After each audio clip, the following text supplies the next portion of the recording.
Olá, sexto ano, tudo bem? Estamos aqui hoje para a correção de mais uma atividade em nosso livro, né? E nós vamos falar um pouco hoje sobre a questão da notícia que vocês leram, né? Na página 160 e 161. Vai falar sobre paleontólogos descobrem espécies de dinossauros de pescoço comprido. Eu deixei para vocês fazerem a leitura dessa página da seguinte, né?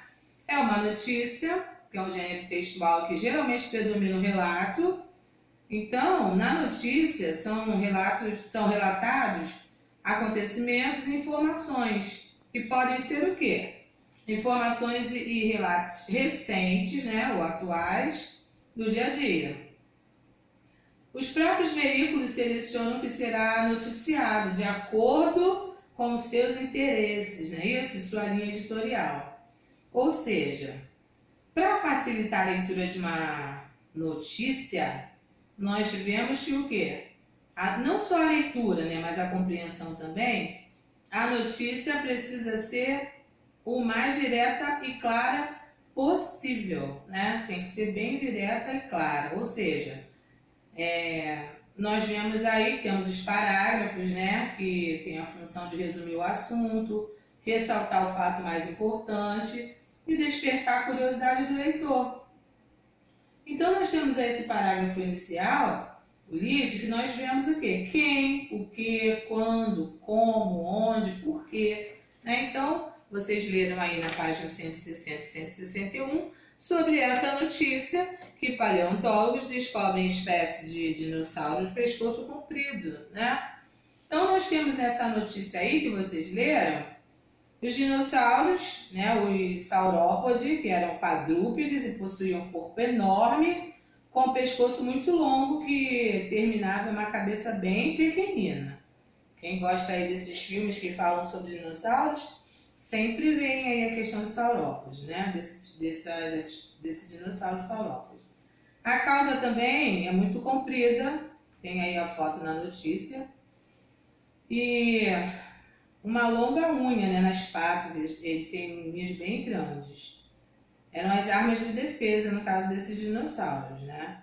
E outra palavra também que entrou nesse texto fala sobre mobilidade. O que é mobilidade? É uma característica do que é móvel, o que tem facilidade de se mover, né? Então vamos seguir, depois da leitura que vocês fizeram dessas páginas, vamos lá para a página 162. Desvendando os segredos do texto. Releia aí o vídeo da notícia, bem lá no início. Com base no achado de um esqueleto da China, paleontólogos da Universidade de Alberta descrevem agora uma nova espécie de dinossauro saurópode de pescoço comprido com características únicas nas vértebras. Como vimos na sessão antes de começar a ler, normalmente o lead representa perguntas básicas, como quem? Alguns autores chamam lead, outros slide, né, gente? Como, né, aquele parágrafo que dá o resuminho da notícia bem no início, responde quem, o que, quando, como, onde, por quê. Pensando nisso, explique. Letra A. O texto cita uma dessas características únicas a que se refere o lead. Qual é? A presença de ar dentro das vértebras. Na letra B, identifique o termo que responde à pergunta quem, né, uma das mais comuns aí nos leads ou lads. Paleontólogos da Universidade de Alberta. O que, na letra C? Uma nova espécie de dinossauros está sendo descrita. Número 2. Imagine que você é repórter de uma grande revista do país e seu público é bastante exigente. Como você noticiaria a descoberta do Qijianglong? Né? Você vai criar, e como você faria isso? Número 2, a resposta pessoal. E na número 3, agora imagine que você é repórter de um jornal popular e seu público está interessado apenas em notícias rápidas e bem-humoradas. Você também vai criar essa notícia aí. Como você faria isso, né? Resposta pessoal. Página 163, nós temos um quadrinho. Uma das grandes habilidades linguísticas que possuímos é a capacidade de ler o que não foi escrito. Ou seja, entender o que não foi dito explicitamente. é o que acontece no último quadrinho da tira abaixo, né? Diz Flávia, diz Sérgio, diz Hugo, diz Marcos, diz Cláudio. Ei, Café, por que você não falou com Luzia? Amor ao outro braço, coxinha. Vejam aí. Analisando a sequência dos quadros, percebemos o que não foi dito pelo personagem Café. Ele não deu uma resposta, né? Ele não deu uma resposta direta. Vejam que ele está com... Vejam os dois braços aí dele. Quem machucou o seu braço foi Luzia. Do mesmo modo, as questões a seguir abordam exatamente informações que não foram ditas na notícia, mas podem ser facilmente percebidas durante a leitura. Procure responder a elas com atenção. Tsuto Miyashita é identificado no texto como um investigador envolvido no estudo do Qijianglong. Para você, qual palavra poderia ser empregada no lugar de investigador? Vocês poderiam... Aí, ó. Espera-se que os alunos identifiquem o investigador como o paleontólogo. Isso aí é uma sugestão. Vocês também podem ter colocado uma outra situação, né? Mas ele é um paleontólogo, né? Um estudioso. Ele é o investigador do texto. Letra B. Apesar de termos poucas informações sobre Qijianglong, podemos afirmar que ele certamente era vegetariano. Explique. Segundo o texto, os saurópodes não possuíam mandíbulas e dentes apropriados para mastigar. Por esse motivo, certamente não se alimentavam de carne, mas de vegetais. Na página 164, nós temos ali letra C, na página 164. O Qijianglong